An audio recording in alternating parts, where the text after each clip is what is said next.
The Last Dance by Carmen Agrediti.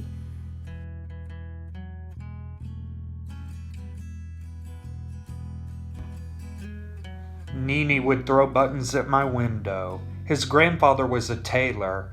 On nights when the moon sat full-bellied on the treetops beyond the graveyard, Nanny would leap over the stone and mortar that was the orchard wall between our houses. Reaching into his pockets, he would throw his grandfather's buttons at my window pane until my face, round and pale as the moon, would appear. Sometimes as he looked up at me, he would sing the graveyard song because he knew it gave me the willies. I was afraid of the graveyard. I wasn't brave like Nanny. I can still hear his merry voice ringing out like a chapel bell. Bessie, oh Bessie, come dance with me, for I hate to dance alone, where the old men sleep and the women weep, and the wild, fey children roam. I in my nightgown full of stars, shivered with delight as I shimmy down the drain pipe to meet Nanny. He, in his pajamas of a bilious green, waited below, grinning wickedly and clutching his grandfather's pipe. To the graveyard we would go. Nanny's grandfather Opa slept there. Row 7, grave 3. Nanny never feared the graveyard. He said any place that Opa sleeps is a good place. Under a flea of stars, Nanny would dance and play his pipe, and I would waltz with shadows and sing. Then we would tell stories about Opa. When Opa was alive, we used to walk the path with him to the graveyard to visit Nana, his wife. Once, when Nanny made fun of my squeaky voice, I laughed at the funny way he danced. That night Opa taught us that every human being has the right to 3 things: to dance.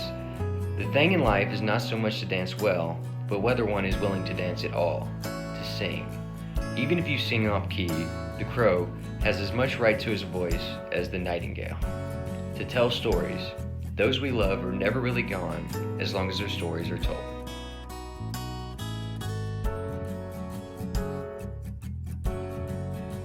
After Nanny and I were married, he was sent off to war. It seemed like the country even needed tailors like my young husband. I missed him dreadfully. I was afraid of the war. I wasn't brave like Nanny. One evening, I picked up his needle and tried to remember how he worked the small, even stitches that he had learned from Appa. I had to work hard when it came so easily to Nanny, but I knew I was not alone. Across England, women had picked up not only needles, but hammers, bandages, and plow reins. D-Day was a surprise. The Normandy invasion was a secret. As news broke out of the Allied landing, I grew worried. It had been weeks since a letter had arrived from Nanny. Each night I sat on the worn wooden steps that led to the garden, waiting. From there I watched our son Edward roll up in the midnight. Beyond him, past the fields of barley and rye, lay the graveyard. I sang softly as I watched the stars, watching Nanny. Nanny, oh Nanny, come dance with me, for I'd hate to dance alone, where the old men sleep and the women weep, and the wild fey children roam. Many men died at Normandy. No one knew the fate of their husbands, fathers, or sons. For days the wind was filled with the voices of 1,000 women, women who feared the graveyard, just like me.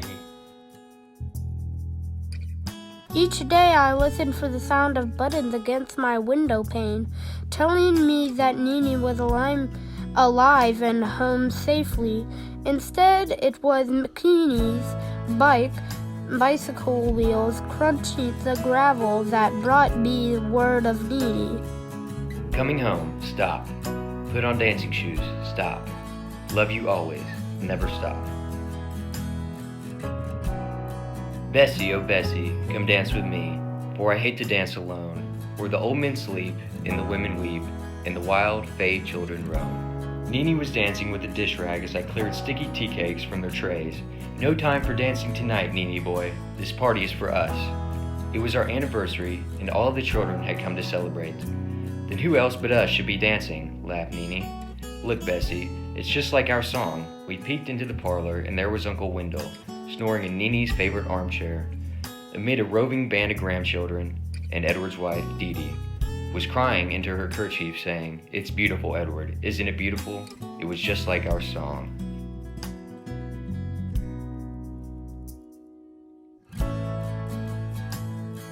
Dance with me, Bessie, whispered Nini. I nodded and closed my eyes. Then his arms circled around my waist, and we slipped out onto the garden. My dear old Nini suddenly seemed almost spry. It was an enchanted night, like thousands I'd spent with Nini. Not once did our feet stumble. We never missed a step. Open your eyes, Bessie. Nini had stopped dancing and was looking toward the graveyard. There stood Opa's gravestone, bathed in the moonlight. He was still watching over us. I looked at Nini with wonder. I think Opa will have had a grand time tonight, Nini, I said softly. What makes you think he isn't? He grinned. Our feet moved like old friends as we began to dance again. Nini leaned in close and said, "When it's time, Bessie, remember our promise to each other, and save the last dance for me." I am an old woman now. On nights when the moon sits full-bellied on the treetops, I am reminded that I have a promise to keep. I no longer fear the graveyard. Any place my Nini sleeps is a good place.